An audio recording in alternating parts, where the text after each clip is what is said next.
Non puoi studiare queste cose, non ti possono insegnare cosa andrà di moda o cosa non andrà di moda. Cosa fa oggi un buyer nel mondo della moda? Oggi il buyer è molto più analitico, poi bene o male non sta a dirlo perché i numeri da quando c'è questa cosa qua sono aumentati tantissimo, i record di Gucci, di Kering, però un po' si è perso il gusto. Il periodo in cui ho iniziato è nato tutto quello che è stato chiamato street, diciamo Off-White, Marcello Burlon, questi brand qua. Da quando purtroppo Virgil non c'è più, c'è stata molta confusione. Cosa ne pensi del debutto di Alessandro Michele da Valentino? Uno show. Quindi capita spesso di comprare anche capi, non ti piacciono? Tutti i giorni. Okay. Qual è il miglior consiglio che hai ricevuto nella tua carriera? Questo è bellissimo, questo è veramente bello.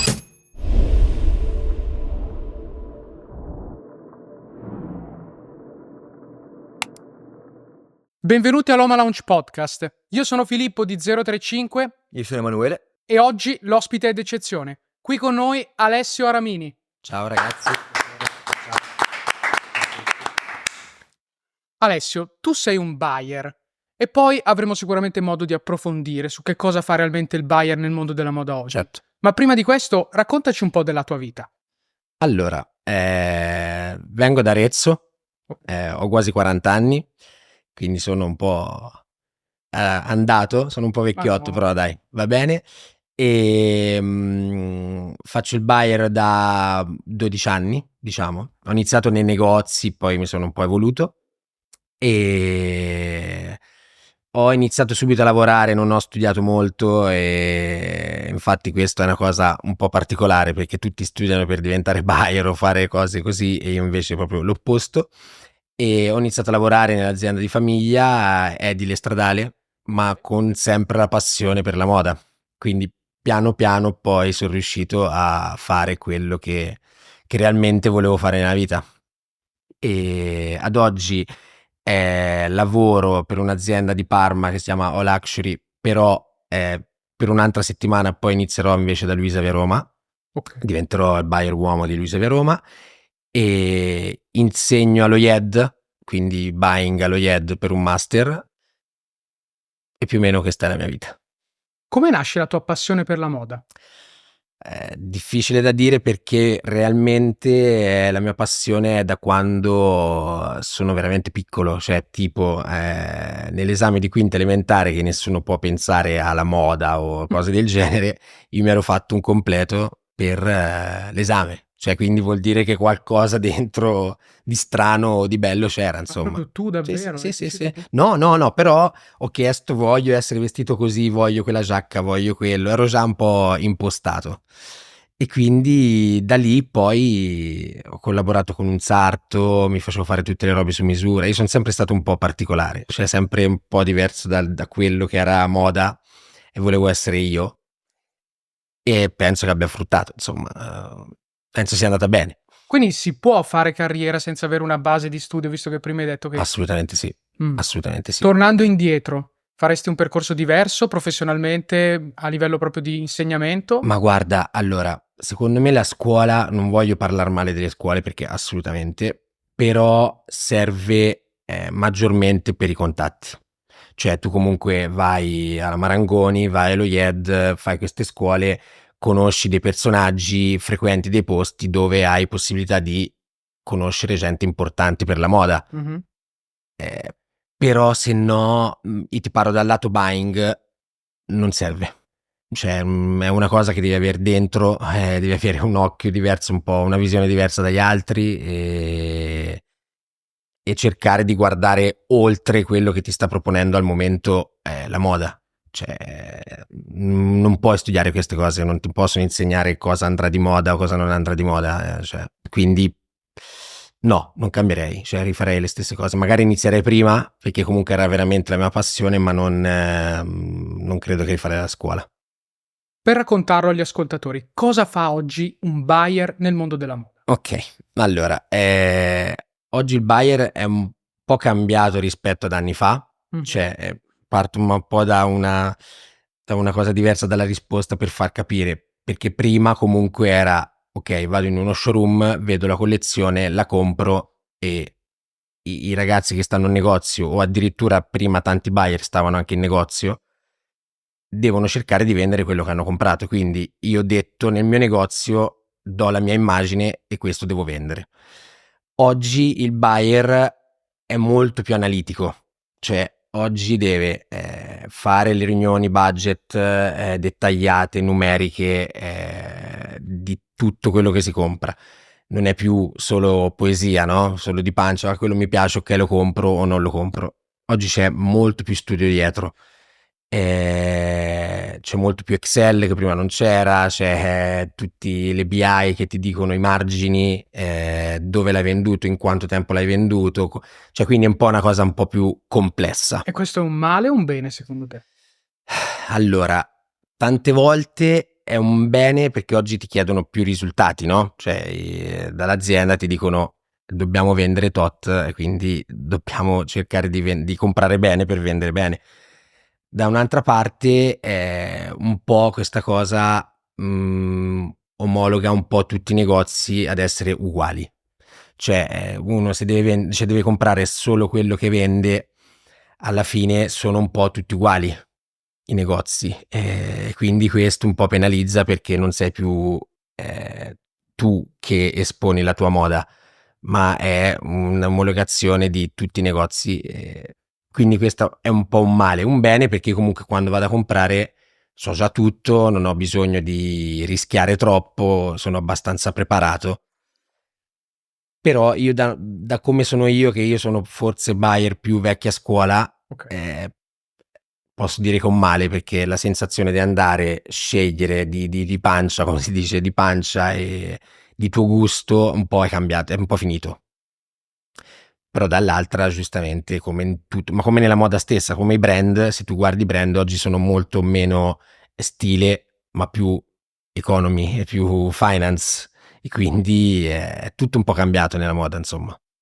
Poi bene o male non sta a me a dirlo perché i numeri da quando c'è questa cosa qua sono aumentati tantissimo, i record di Gucci, di Kering, di tutti, però un po' si è perso il gusto. Certo. Collegandomi a questo, il ruolo del buyer comunque deve bilanciare il suo gusto personale, il suo istinto, quindi scegliere di pancia, con ovviamente le tendenze di mercato, ciò che vende. Secondo te, in che percentuale tu, scegliendo i capi, scegli appunto ancora di gusto personale e quanti invece detta il mercato? Ti direi 50-50 perché comunque oggi anche i brand ti obbligano a comprare determinati capi, quindi tu hai dei must buy che devi comprare, poi magari hai una scelta su 10, ne puoi scegliere 5, però comunque sei obbligato a comprarne alcuni, quindi il resto poi capendo cosa si può vendere facilmente e capendo cosa piace a te cerchi di fare un mix, però comunque non è più del 50 secondo me ad Quindi oggi. capita spesso di comprare anche capi che a te personalmente effettivamente non ti piacciono, Tutti i anzi. giorni. Ok. Ogni appuntamento succede perché sia perché non tutti i brand mi piacciono, ma comunque e sia perché di tanti brand comunque devi scegliere vendo o faccio immagine e quindi devi trovare un compromesso, assolutamente. Certo. Ci sono dei brand con cui hai lavorato in passato che te li porti dietro ancora oggi e che hanno influenzato il tuo modo di lavorare? Ma guarda, ti posso dire che il periodo in cui ho iniziato è nato tutto quello che è stato chiamato street, diciamo Off-White, Marcello Mhm. Burlon, questi brand qua.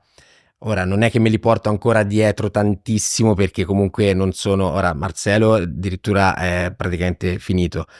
Purtroppo Off-White ha passato dei momenti non facilissimi, però devo dire che i miei brand che mi hanno accompagnato dall'inizio ad ora, che mi hanno fatto anche capire il modo di lavorare, mi hanno fatto crescere perché comunque abbiamo fatto dei numeri anche importanti, sono stati quelli. Quindi posso dire che sono quelli.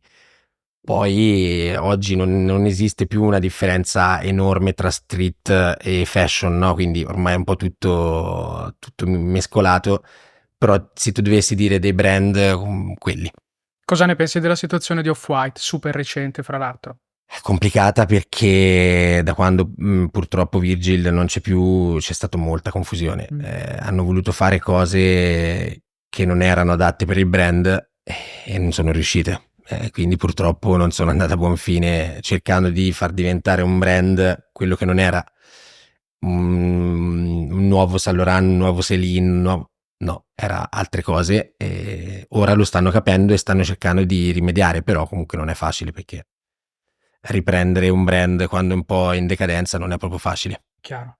E come buyer cosa ne pensi di questa ondata dello streetwear, diciamo high-end streetwear, quindi Off-White, Marcelo Burlon, di quasi ormai 10 anni fa? Ha ringiovanito un po' la clientela anche delle tue scelte di Ma lavoro? allora, quello sicuro, è stata una boccata d'aria fresca, diciamo, ha aiutato un po' il mondo della moda a fare un cambiamento che non c'era ormai da un po'.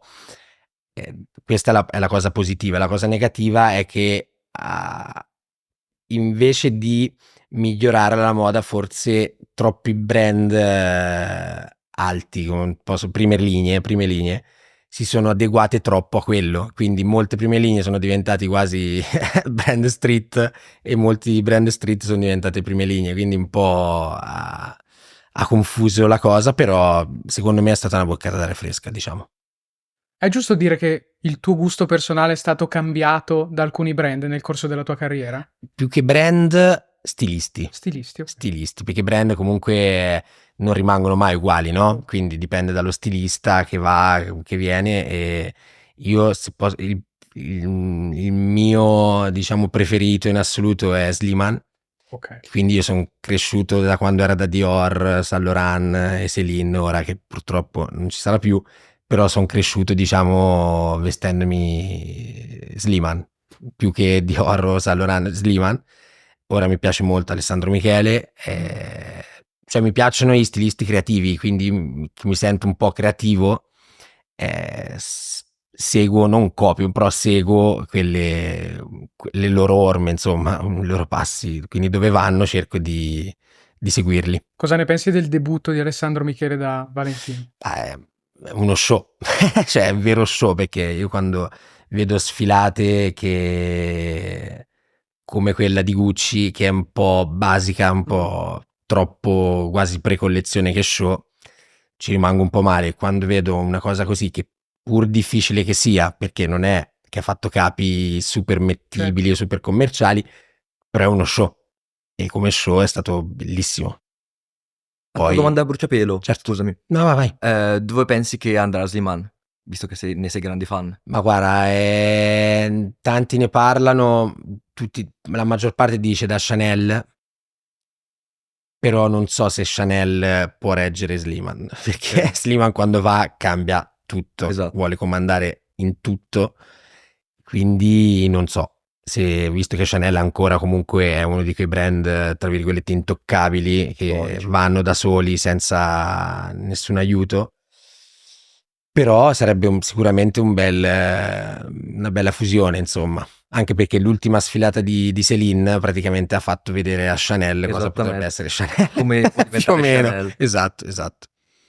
Da buyer vedi il mondo della moda da un'altra prospettiva. C'è un particolare aneddoto, aspetto che ti va di condividere con noi che non si vede dall'esterno? Le feste. No, scherzo. No, nel senso, quello che non si vede sono quelle. No, però dai, diciamo che le sfilate, cioè quando uno va alle sfilate, soprattutto le prime volte, è emozionante, perché comunque tu sin da piccolo vedi determinate cose in televisione che sembrano inarrivabili, poi ti siedi lì, vedi tutta la gente famosa, tutte queste modelli che vedi solo, ripeto, in televisione, così, e ci rimani veramente allibito. Però poi il resto, quello che realmente non si vede, è quello, cioè nel senso un po' il dietro le quinte delle feste, delle cose che veramente sei a contatto con anche i stilisti magari, o comunque persone importanti. Quindi questo, poi giustamente noi che andiamo nei showroom e vediamo tutte le collezioni, tutta completa, non solo quello che poi andrà in negozio o online, anche quello è un bel vantaggio, insomma. E le vedi quasi un anno prima, vedi tutto, vedi veramente il lavoro intero di un brand e di uno stilista. Nel pratico, invece, come funziona proprio il processo di selezione e di acquisto di un brand? Allora, tu intanto hai un budget tuo Ok. o che ti viene dato dal brand o comunque tuo che hai deciso in sala di riunione durante la riunione di budget, che poi puoi naturalmente contrattare con il brand, scende a compromessi, diviso in categorie. Quindi tu vai, sai che devi comprare 10 di scarpe, 5 di abbigliamento, 5 di borse, quindi già quello è diviso. Poi, come detto prima, ci sono i must buy, quindi magari inizi subito da quelli, dici questi tanto sono obbligato a comprarli, li compri, Ma spy sono? quelli che il brand ti obbliga a comprare. Ok. Quindi tipo nello show ti dice devi comprare almeno 3 look, 4 look, poi dipende dai brand. Non sempre li fai perché cerchi di combattere un po' perché sono anche pezzi difficili da comprare, però comunque parti da quelli che sono obbligatori tra virgolette, e quando sono obbligatori delle volte è proprio dal sopra alla scarpa, l'accessorio, alla scarpa, l'occhiale, tutto, cioè devi comprare veramente tutto di quel look. E poi ci sono altre regole sotto, perché c'è il jersey, non può comprare, quindi le t-shirt, le felpe, così non può comprare più di un tot di percentuale. Di sneakers non puoi comprare solo una percentuale, ma non puoi comprare tutto, insomma devi comprare una determinata percentuale. Le borse ne devi comprare massimo 2 di quella, massimo una di quella, cioè c'è molta selezione, quindi è per quello che dico che è diventato un lavoro anche molto matematico quasi delle volte, con tutte queste percentuali. E poi a un certo punto, quando finisci tutto questo, sei libero e dici ok, ora compro questa giacca perché mi è bella, il tuo pantalone, cioè cerchi di metterci del tuo. Certo. Però è diventato molto matematico, cioè quindi a schemi, diciamo, il lavoro. Purtroppo, però, però è bello anche così. Avendo lavorato in showroom mi è capitato di vedere che comunque i venditori sono molto, diciamo, simpatici con i buyer, giustamente per appunto spingere a comprare Invogliare. di più. E quanto a te influenza questa cosa? Quindi anche il rapporto personale con venditori magari che conosci da tanto tempo? Guarda, tantissimo, cioè nel senso innanzitutto lavori meglio quando conosci una persona o comunque la persona di fronte a te, che può essere anche la prima volta che vedi, comunque ti mette a tuo agio, ma l'importante è anche che tu lo metta a suo agio, perché tante volte ci sono i miei colleghi o comunque un pochino meno no simpatici, perché non è simpatici, però meno socievoli, Certo. che magari sono un po' più professionali di me, ecco dai, più professionali di me, che non mettono proprio a tuo agio, no? Invece a me piace, perché comunque con quella persona devi passare un bel po' di tempo, ti deve aiutare, perché non, cioè, che hai tu che sei lì, però anche un venditore che ti dice guarda che queste ne ho vendute molte, guarda che questa si vende bene, guarda che questo poi non andrà in commercio, quindi non la comprare, cioè ci deve essere comunque un rapporto di fiducia e lavorativo, insomma, Certo. quindi è molto importante. Hai mai avuto l'occasione di lavorare con dei brand emergenti? Che cosa ne pensi del mercato emergente di oggi? Allora, brand emergenti sempre, nel senso comunque ogni stagione conosci un brand nuovo, ne vedi molti, poi devi selezionare quelli che pensi facciano per te. Eh, allora, parlare direttamente magari con il designer non è proprio facile ormai, perché comunque ormai il brand esce, va in uno showroom e poi lì ci pensano i venditori o comunque i direttori commerciali. Però comunque mi è capitato anche di collaborare direttamente con il designer, con l'ufficio stile, insomma, e quello è divertente perché comunque cerchi di loro di cogliere da te e tu cogliere da loro quello che realmente vogliono fare, no? Quindi quello è assolutamente ancora molto divertente. E i brand emergenti ad oggi sicuramente sarà molto importante trovarne molti, perché con questa crisi che c'è nelle prime linee, comunque nel lusso vero, noi dobbiamo cercare dei rimpiazzi interessanti, cioè non rimpiazzi perché comunque non è che cambi, però devi cercare brand facili da vendere con un'immagine da prima linea, però con dei prezzi magari più abbordabili e cose nuove, perché cioè, come tutto anche la moda evolve, quindi dobbiamo trovare dei brand che riescano un nuovo Jacquemus, un nuovo, non lo so, Derò, cioè comunque come sono nati questi devono nascere altri. Tutto sta essere bravi a trovarli sin dall'inizio, insomma. Della scena invece dei brand emergenti italiani, streetwear, street style, lifestyle in particolare, qual è quello che ti ha colpito di Ma più? guarda, io sono molto affezionato, che tra l'altro è anche qua vicino a voi, a Maiano, che non è proprio street, cioè lui mixa un po' tutto, no? Però Maiano secondo me in Italia è uno dei pochi che veramente cerca di fare cose diverse, o se no Sunney, che non è proprio nuovo, però comunque lo metto sempre tra gli emergenti perché sono talmente tanto veloci loro che sono sempre nuovi. Quindi per me loro due sono tra i brand italiani, o anche di Attico, però comunque è un po' più difficile. Però Sunni e Maiano secondo me sono due italiani molto interessanti. Oggi capita che comunque in questo periodo ogni mese si sente parlare del nuovo core, quindi il block core, il ballet core. Quanto questo ovviamente, le tendenze ovviamente influenzano il lavoro di un buyer, ma quanto pensi che queste tendenze siano solo per i cosiddetti fashion insider o quanto influenzano effettivamente il grande pubblico, che è quello che porta effettivamente le vendite? Allora, questo per noi è molto difficile perché ormai è tutto molto veloce. Tutto passa veloce. Prima comunque un core ti durava una stagione, 2, 3, cioè durava per un po'. Ora già, per quando la vedono durante la sfilata, quando arriva nei negozi è già vecchia perché hanno visto già l'altra nuova della sfilata, cioè tipo una sneakers, una borsa o quello che sia. E ti calcola che poi dipende dove la merce viene venduta, perché comunque se tu pensi al negozio, al retail, prima magari che arriva al grande pubblico passa del tempo. Quindi ok essere avanti, pensare sempre avanti, ma devi pensare anche al tuo pubblico finale. Quindi bisogna andare veloci anche noi come le tendenze, ma dobbiamo cercare di non essere troppo veloci. Poi sicuramente un buyer che compra per degli online importanti o comunque per delle piattaforme deve essere molto veloce, cioè deve comprare tanto e cose nuove, cercare di capire quali saranno i core. Però bisogna stare anche attenti al pubblico finale delle zone dove lavoriamo. Quindi il tempismo è fondamentale È molto fondamentale, molto E fondamentale. ti è mai capitato di puntare te stesso, cioè magari fare una scommessa su un trend che poi non si è rivelato efficace? Sì, più di una volta, cioè purtroppo ma magari che era anche troppo presto. Esatto. Cioè, io guarda, ho un amico che ha fatto un brand che aveva vinto anche PT Who's Next, che era un concorso che faceva una PT, non so se lo fanno ancora, ma non credo.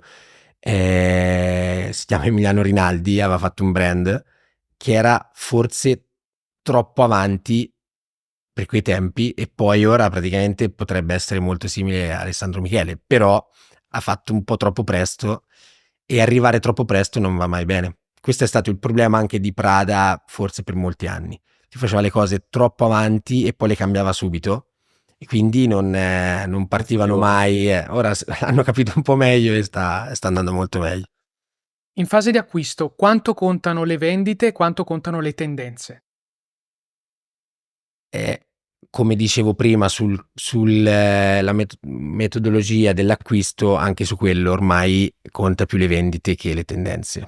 C'è purtroppo molti negozi che erano anche di ricerca, di avanguardia, così si sono dovuti un attimo fermare sulla ricerca e tutto per cercare di fatturare, comunque di vendere bene.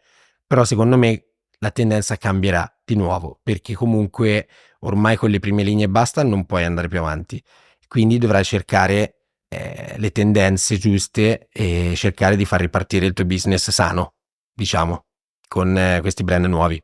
E come credi che l'intelligenza artificiale, ad esempio, che può quasi codificare le tendenze e prevederle, influenzerà il lavoro del buyer? Allora, sul discorso matematico sicuramente potrà aiutare tantissimo perché già non la usiamo proprio tanto, ma comunque già un po' la usiamo. Per il discorso di tendenze non credo che al momento possa, magari può aiutare lo stilista, può aiutare in fase di creatività, ma come acquisto al momento non credo. In quali ambiti la usate adesso? Sul BI, cioè su tutti i dati, le marginalità, tutte su queste cose qua, però non per altro. Chiaro, chiaro. Oltre al design del prodotto, quali sono altri fattori che tieni in considerazione nella scelta di acquisto? I prezzi, tanto, perché comunque anche quelli aiutano, e poi anche per la località dove compri. Cioè, naturalmente, se ho una località al mare o una certo. località in montagna, cioè, devi calcolare anche tutte queste dinamiche qua. E quindi anche quello vuol dire tanto. Poi tante volte noi compriamo cose magari che non ci piacciono o che non sono proprio adatte a noi, però c'è una richiesta e quindi devi soddisfare la richiesta. Sai darci un esempio appunto di queste differenze di località, come hai detto, per esempio da Milano, una metropoli come Milano, invece per esempio Luisa Roma Firenze oppure negozi a Roma? Allora, Milano devi essere sempre super attuale, no? Perché comunque è la città della moda, devi essere sempre avanti, cioè c'è questa necessità di avere sempre pezzi super belli, super particolari. In una città già come Firenze, come Roma, magari alcune tendenze arrivano anche dopo, quindi non puoi comprare troppo avanti, cioè se magari esce una sneakers nuova, magari non devi esagerare a comprare quella e smettere di comprare l'altra che hai venduto, perché tanta clientela arriverà magari l'anno prossimo o ancora dopo. Tipo, per fare un esempio, a Milano magari le McQueen non si vendevano più, a Parma o Firenze o che era pieno di gente, quelle McQueen ne vendevi 20 al giorno in negozi, quindi devi stare attento anche a quello. Magari io non le avrei più comprate, ma le dovevo comprare. Quindi c'è questa necessità qua. Poi naturalmente abiti al mare, quindi sai che devi comprare più costumi che a Milano magari non compri, cioè tutte queste dinamiche qua. Nel corso della tua carriera, ti è mai capitato di dover rifiutare di acquistare un brand profittevole perché non era eticamente allineato a... Allora, semmai il contrario, cioè i brand profittevoli cerchi sempre comunque di acquistarli anche se non è proprio il tuo mood, perché magari poi dici lo vendo solo online, non lo espongo, cioè cerchi di fare determinate decisioni. Il contrario invece sì, perché dici guarda mi piace tanto ma non è profittevole, purtroppo non lo posso comprare, quindi è più la dinamica contraria. Chiaro. Volevo farti una domanda riguardo invece alla situazione del fashion system attuale. Tu come vedi appunto oggi, 2025, il fashion system e qual è la tua speranza di cambiamento? Allora, ad oggi un po' confuso. È un po' confuso perché comunque con tutte queste perdite dei gruppi importanti così c'è un po' di paura. Però comunque, come dicevo, ci saranno per forza dei cambiamenti perché non si può fermare il sistema della moda e cambierà e speriamo che cambi più velocemente possibile in meglio. Cioè, nel senso che si trovi la soluzione sostenibile e profittevole e senza dover esagerare, senza dover stravolgere tutto. Però secondo me ci sarà da lavorare, ma si troverà una strada giusta. In che modo l'avvento dell'e-commerce ha influenzato il tuo lavoro? Allora, sicuramente nella modalità d'acquisto, perché comunque quando tu acquisti per l'e-commerce non puoi comprare un pezzo, due pezzi, come magari dici compro questo per la vetrina, lì non c'è la vetrina, ma deve essere in profondità, quindi tu compri eh, meno SKU magari, però più in profondità. Meno SKU sarebbe meno articoli, Certo. ma più in profondità. E quindi quello all'inizio un po' abituato a comprare uno a dover comprare in profondità magari meno capi che prima ti servivano anche per rappresentare bene il negozio, il brand, all'inizio è stato un po' di confusione, no? Ti dà un po' di... però diciamo che ormai abituati poi a e-commerce, Farfetch, che anche Farfetch dovevi andare in profondità, ormai è diventata normalità, insomma. E cosa ne pensi dello stato degli store fisici rapportati invece al successo dell'e-commerce? Allora, il successo dell'e-commerce tutti all'inizio erano un po' diffidenti, no, da questa cosa. Io mi ricordo anche i miei ex datori di lavoro e tutto erano molto diffidenti, perché tu comunque quando vai a comprare eh, hai bisogno anche di consigli, di essere guidato un po', no? Quindi dicevano, ma com'è possibile che una persona possa comprare online quando io gli faccio l'orlo, gli faccio provare 3-4 numeri per vedere quella che sta meglio, faccio fare su misura la giacca, la camicia, l'accorcio. E invece la comodità ha prevalso, soprattutto poi dopo il Covid, che ha dato una mano enorme agli e-commerce. Mm, I negozi si sono un po' seduti come per dire, dai, ma tanto noi vendiamo, e invece purtroppo non si sono rinnovati. Diciamo che i negozi ancora ad oggi sono un po' privi di identità. Servirebbe secondo me un ritorno un po' al collegamento veramente con il rapporto con il cliente, non solo ti aspetto dentro così e ti faccio fare un giro e cerco di darti qualcosa piuttosto di vendere. No, devi socializzare, creare un rapporto e aiutarlo veramente per fare un'experience che non sia solo entro in un negozio a comprare una scarpa, ma a creare veramente una community. Il negozio dovrebbe diventare una community fisica, cioè non online o un podcast, nel senso deve diventare una community il negozio. Chiaro. Quanto pensi che la figura del buyer e quindi le relative scelte influenzino il processo creativo dei brand? Allora, noi delle volte ci parliamo con lo stile, no? Non proprio direttamente col designer, ma magari con il merchandising, così.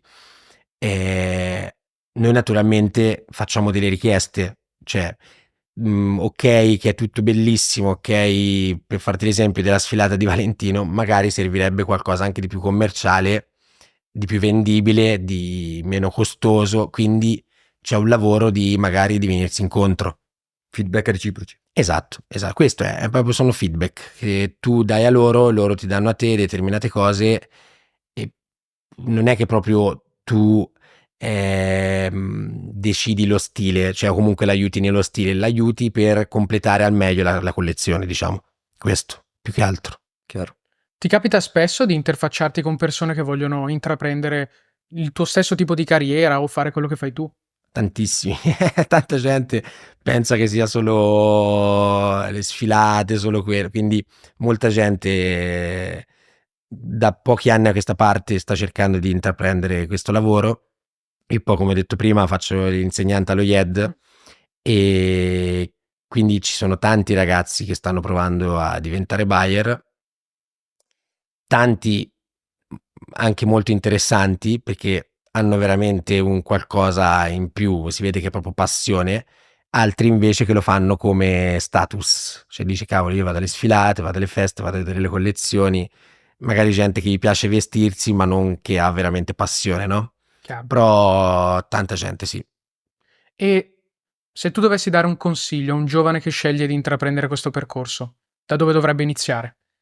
Allora, come ho fatto io, come hanno fatto tanti, eh, iniziare o dal negozio, che comunque ti aiuta tantissimo perché tu capisci veramente cosa cerca la gente, no? Cosa cerca il cliente e quindi quello ti aiuta molto. O se no, anche nei showroom.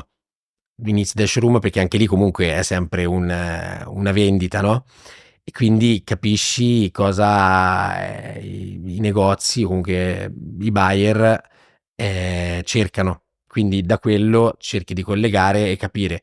Però naturalmente, come dico sempre io, uno un po' ci deve nascere, perché tutto non puoi imparare.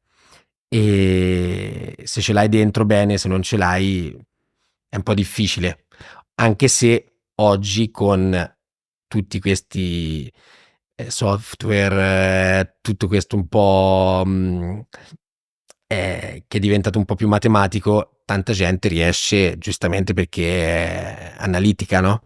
Quindi, però dico che comunque il buyer deve essere una figura con una visione un po' differente. Ne abbiamo parlato all'inizio di Luisa via Roma, parliamo del tuo futuro, dove ti vedi da qua a 5 anni? Allora mi vedo sempre da Luisa, spero, spero che vada tutto bene, e con nuove avventure, cioè magari nuove aperture, nuove novità sull'online, perché comunque Luisa è molto importante, no? Nell'online è uno dei più importanti che ci sono, magari cercare di rivoluzionare anche quello, oltre lo store fisico, che ora poi abbiamo aperto anche a New York, hanno aperto a New York, ora parlo in prima persona, ma hanno aperto a New York e quindi è anche una nuova sfida per affrontarsi all'estero, molto importante. Però secondo me, parlando anche con i miei responsabili, ci sarà una bella evoluzione. Quindi spero di viverla lì. Qual è il miglior consiglio che hai ricevuto nella tua carriera, dall'inizio a oggi? Ah, questo è bellissimo, questo è veramente bello. Il mio primo datore di lavoro, da quando ho iniziato a fare il buyer, che è Sugar di Arezzo, mi portò a vedere una collezione e mi disse: te quale ti piace, questo o questo? E dissi: questo, allora compra questo.